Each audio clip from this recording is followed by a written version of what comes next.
Hello everybody, welcome to another video and welcome to part 1 of the FF class, PowerMac G4.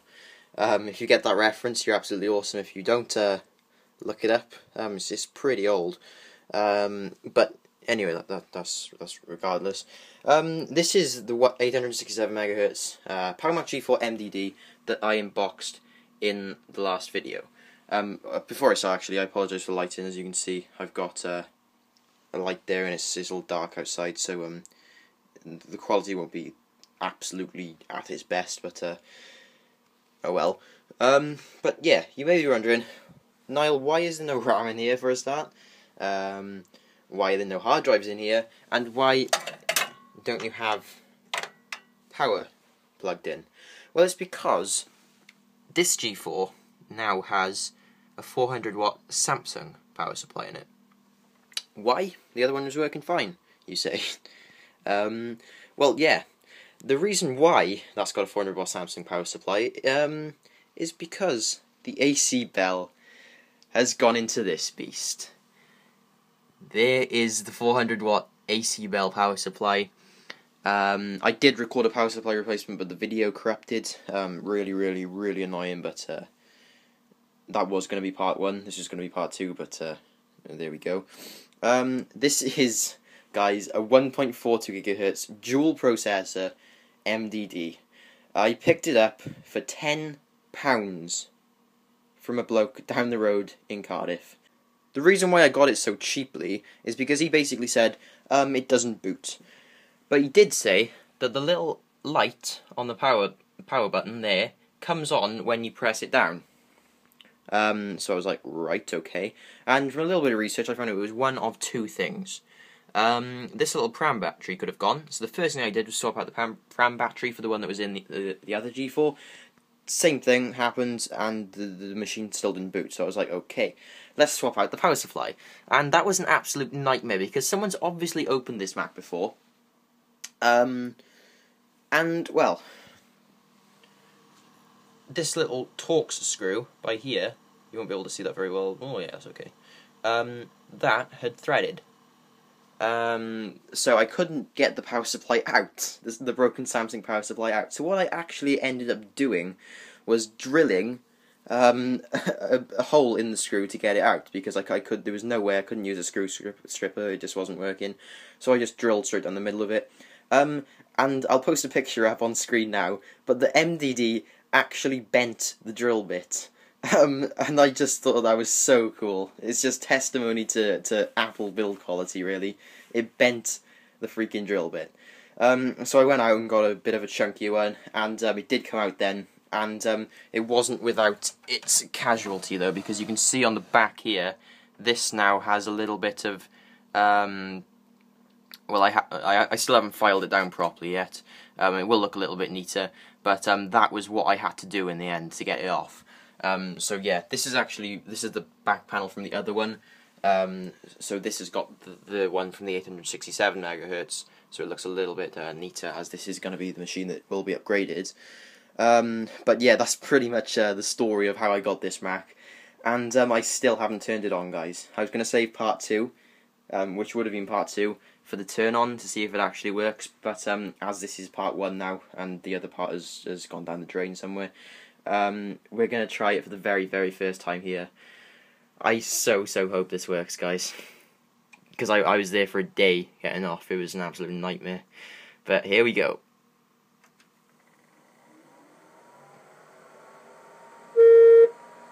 Oh yes, it's working.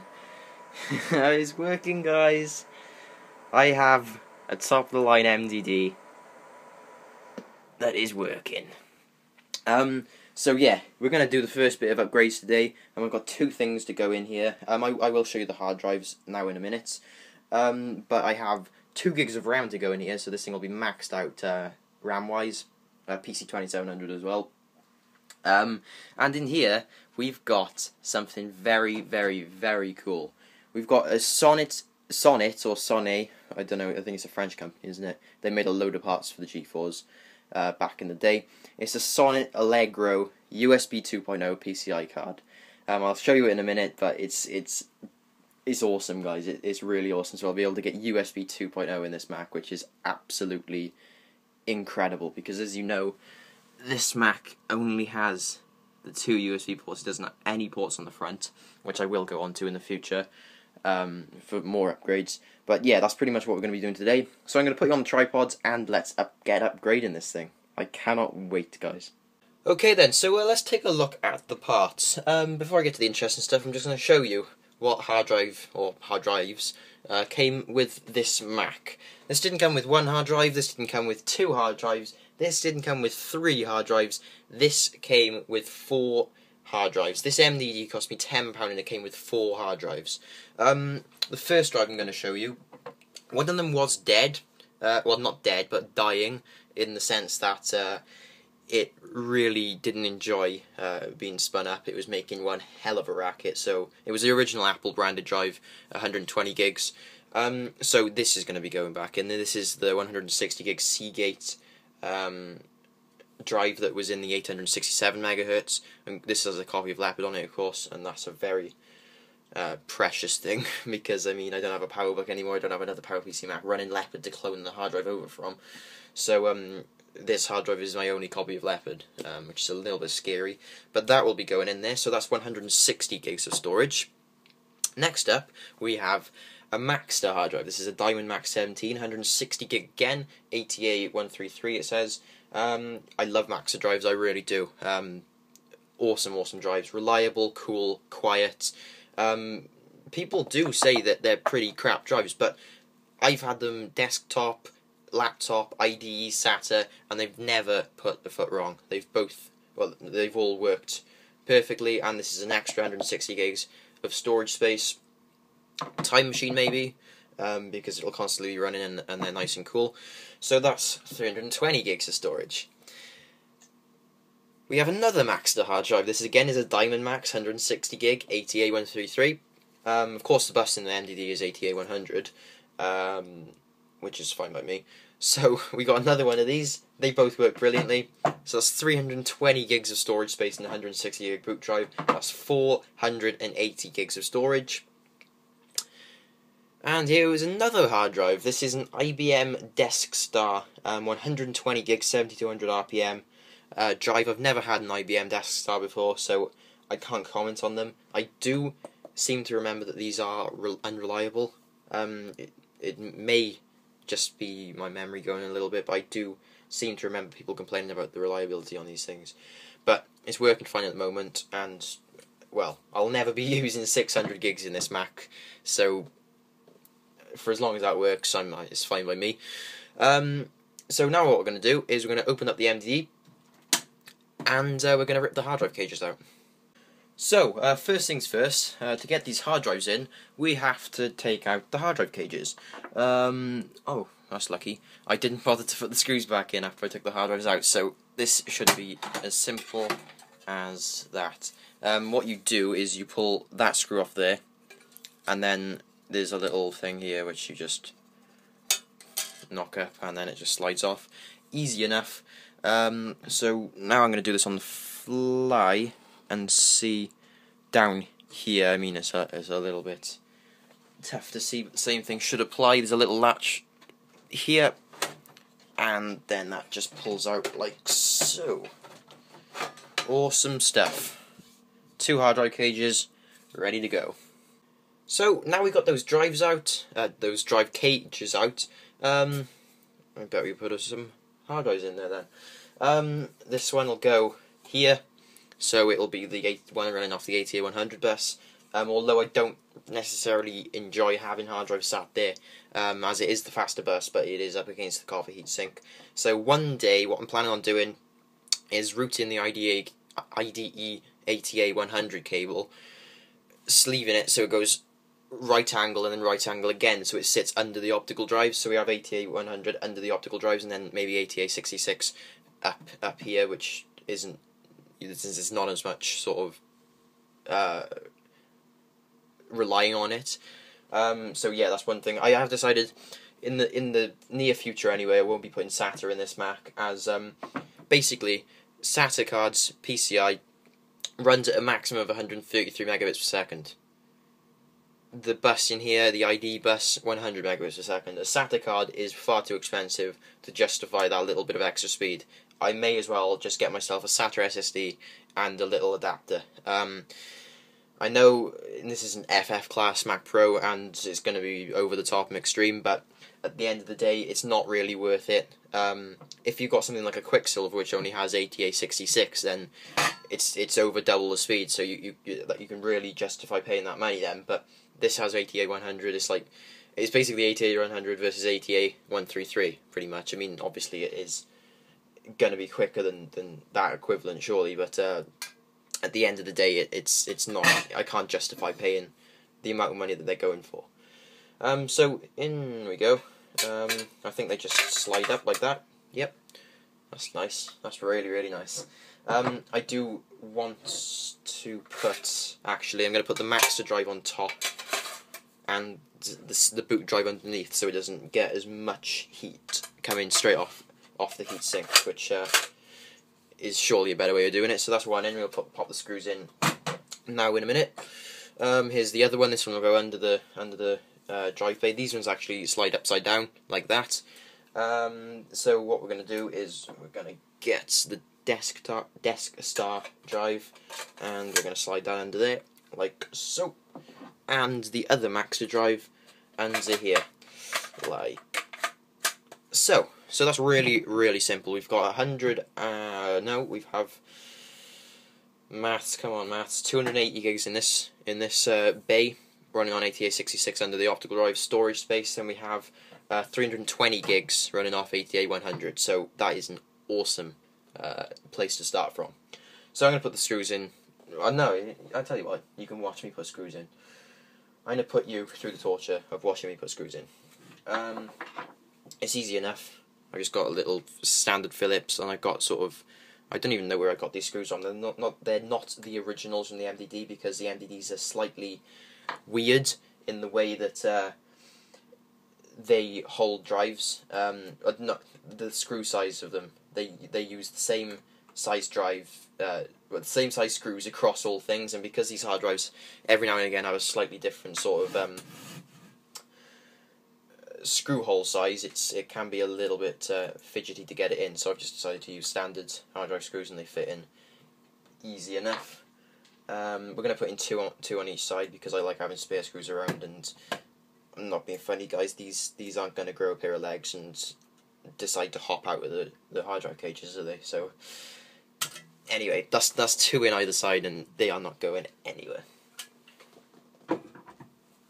Here's the other one.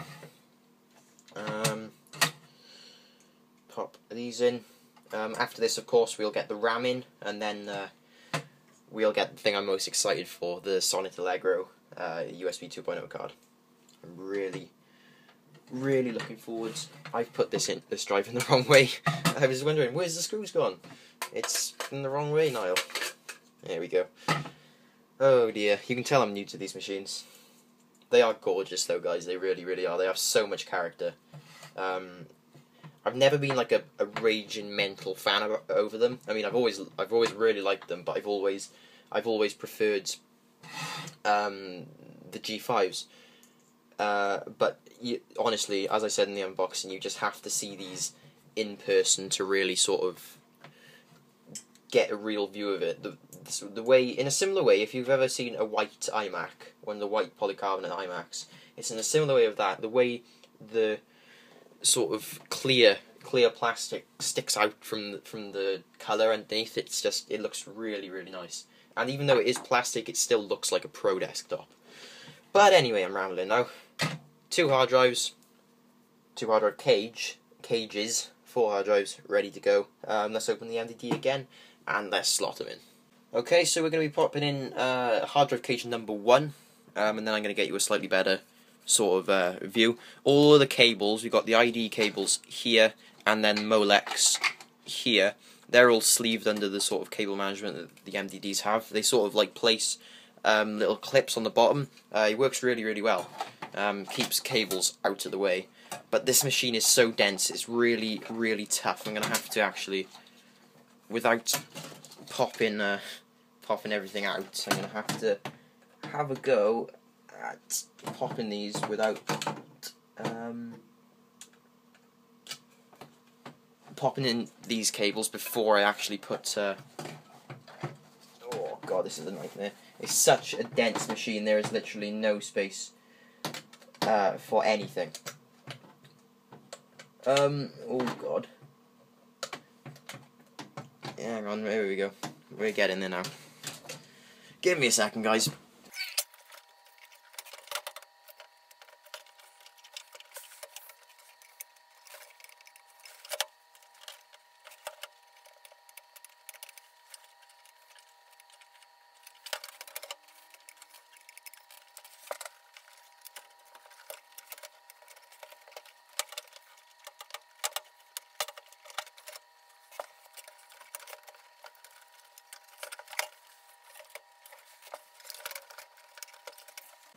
Finally! Man, that was an absolute nightmare. I got to a point where I thought, Jesus, it would have been easier to just take the fucking cables out, but wow. I'm out of breath now. That was seriously hard. But anyway, that was me just being unreasonably lazy. I would recommend taking them off like a normal human being. But I'm not sure if that's in properly. Yep. There we go. And that's one hard drive cage in. Wow. I'm going to grab a drink, and then we're going to move on to hard drive cage 2, which is under the optical drives. So welcome to the underside of the MDD. This is underneath the optical drives, and you can see there's a lot of space under here without this hard drive cage in. You can really see how much the fan is impaired. Imagine one of those hard drive cages the size of this covering that, so it really must struggle for air, and that must contribute to part of the noise really that comes from the fan. Obviously this is a Pabst fan, which is a lot quieter than the Delta fan, but again, still it's hardly an ice cold machine. This one should pop in a bit easier. I'm struggling to sort of see because the camera's in the way, so it's a little tougher. It goes in, like, slides in on 3 bolts, and in we go. Awesome stuff. This is a lot easier than the other one, because they all just pop in here. It's such a shame, because this is the best place for heat, for the actual hard drives themselves, to put the drives, but it's a slower interface, and it gets in the way of the main 120 by 120 fan. I mean, that is sort of almost compensated if you stick 2 or even just one 60mm behind the heatsink, which I do plan on doing. I also plan on getting 2 60mm case fans for intake, so it'll go in. That'll be almost like a center point. I do actually intend, if at all possible, on replacing this fan here with a massive Cooler Master jet flow fan. There's not many fans like this out there, obviously, because it's so different, but I do plan on getting a replacement for this fan, and then of course 2 60mm for the power supply up there. So really this machine is going to have 2, 4, 5, 6, 7 fans in it total, but they should all be pretty much silent. So at the end of this upgrade process, this MDD should be the quietest MDD on the planet. But anyway, we got 4 hard drives in, 600 gigs in total. Awesome stuff. Next up is RAM. So this is really a really hard shot to sort of get right. It's really hard angle to get at. I mean, I could have taken the card out, I guess. This is obviously the 9000 Pro. Again, passive cooling. There's no fan on this, which is pretty impressive. But yeah, I just settled with this. I got as much light as possible into it. So yeah, anyway, this is the Nanya stick. And that pops in like so. Awesome stuff. This is the Korea, the Samsung chip, stick, DIMM, chip, whatever the hell you want to call it. Oh, wrong way. Well done, Niall. And we are in, so that's 1 gig. Then we've got the first of the Kingston sticks. That is now in. I'm not 100% sure how much of this you're seeing, but it should be enough. And here is the second Kingston stick, and that is in. Now then, that's the easiest upgrade you're ever going to see in your life. Next up now, of course, is the awesome Sonnet PCI card. Okay, so here we go. USB 2.0 in my MDD. I cannot wait. Again, here's a little look at it. Sonnet Allegro, USB 2.0, and the light earlier was a little bit crap. It should be a little bit better now. For some reason, this camera sort of picks everything up as sort of a bit yellow and a bit dusty for some reason. Oh yeah. What I've decided to do is put it in slot 4 as opposed to slot 5, the top slot, because I'm thinking when you pull a USB stick or something out, you use your two fingers, don't you, to grab it out from the top and the bottom. So I was thinking if it's in the top, then I won't be able to get my fat thumbs underneath. So if I put it slot 4, it still gives enough room for heat to rise from the graphics cards, because at the end of the day this thing is tiny, and again at the same time it gives me space to grab at stuff. So this is again very simple. I just love how easy it is to upgrade these things. It's absolutely awesome. And there we are, slotted into place like a charm. If we grab the screw now, little tiny sort of weird MDD screws are really weird. I don't know. I'll try and get the camera to pick it up. There, oh, almost. Come on, camera. It's being a bit of a arsehole. Anyway, it's got like a weird sort of star-shaped washer on it. Which I don't know why they put that there. Maybe to make it look pretty, or I don't know if there's a reason. If there is a reason, can you please tell me? Again, guys, I'm asking so many questions because at the end of the day, I'm new to these Macs, and obviously it's easy enough to put a PCI card, stick RAM in, and upgrade hard drives. And at the end of the day, this is probably the most PC-like Mac I think ever. It's just so upgradable. It's mental. But anyway, I'm going to take you off a little tripod now, and we're going to take a look around the back. Absolutely awesome. Got 4, and then back here we've got 1 there. I'm not sure what to put in there. Wi-Fi, I think Wi-Fi will penetrate. Oh, I don't know, because it's got a metal cage all around it. We'll see. But yeah, that is looking pretty damn cool. Working power supply, 4 fans, 4 hard drives, adding up to 600 gigs in total. The ATI Radeon 9000 with 64 megs of VRAM, dual 1.42 GHz processors, USB 2.0 with the Sonnet Allegro PCI cards. It's looking pretty damn awesome. So what I'm going to do now is plug it in the classic, what has been known as the classic G5 position there, and we're going to give it a little whirl. We're going to plug it into the cinema display, and we're going to try it out. So I've got everything set up extremely temporarily, as you can see, and the light is really sort of beginning to lack now. I've just plugged the cinema display in. What I'm going to do is get a KVM switch, so I can switch between the Mac Pro and the MDD without too much of a hassle. But the main thing right now is I just want to see and know that everything works. I've got USB from the cinema display and FireWire plugged into the back on the card, and of course then we've got the keyboard and mouse.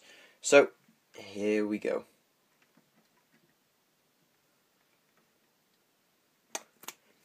Forgot to plug the actual MDD in.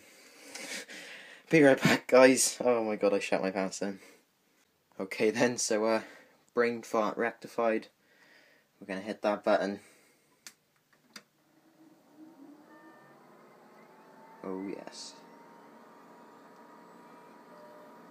You can hear the hard drive spinning up, but there's no bong. Although that may just because the last time the machine was turned off, it was on silent. On comes the cinema display. Please give it display. Please give it display. Oh yes. This is looking good. This is looking good. It's nowhere near as loud as I was expecting. I don't know how well the sound is being picked up, but It's really not that bad. I mean, it's obviously louder than the Mac Pro, it's louder than the G5, but I'd say it's a little bit quieter than the eMac, which is definitely saying something. Okay. Okay. Here we go. It's booted up anyway, at least. Of course, there's no airport card installed. This is all as I left it on the 867 MHz. About this Mac. Oh yes. 10.5.8 dual 1.42 GHz PowerPC G4 with 2 gigs of DDR SD RAM. We're going to go into more info. Take a little look around. PowerMac G4, PowerMac 3.6. Awesome stuff. 167 MHz frontside bus. I do plan on overclocking this Mac as well, guys, to 1.5 GHz, which should be absolutely awesome. I'm not going to risk 1.58 because apparently that's a little bit unstable without a voltage boost. 88. All 4 hard drives recognised. There we got the Maxter, and then we've got this is the boot drive, I think. Well, no, that drive is the one under the optical drive. That's the boot drive. That's the one that's showing facing you as you look onto it, and then those 2 are under the optical drive. Graphics and displays. ATR Radeon 9000 Pro, 1680 by 1050. Oh yes, I am loving this, guys, and it's really not that loud. It's not that loud at all, which is just awesome.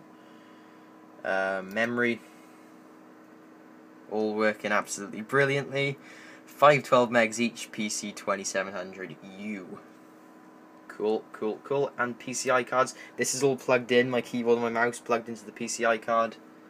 And there we go. PCI USB enhanced host controller. That is awesome. Wow, this is really, really, really cool. Okay, so I'm going to leave that here. Now I'll leave it on a high note. Successful upgrades today. RAM, hard drives, Sonic PCI USB 2.0 card, and it's looking absolutely gorgeous. It really, really is. So, next up, I'm not 100% sure. I'm not sure when it'll come. Whenever I can get my hands on some money, pretty much. KVM, I want to do a KVM switch so I can switch between on this display and with this keyboard and mouse. Overclock to 1.5 GHz. I'll need, of course, thermal paste and stuff for that.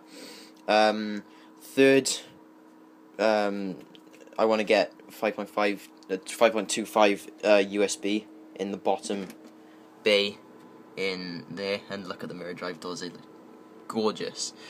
Oh, hang on, let me just check if the speaker's working. Actually, I forgot to, yeah, you can hear that. Awesome stuff. So yeah, overclock to 1.5, KVM switch, front panel USB,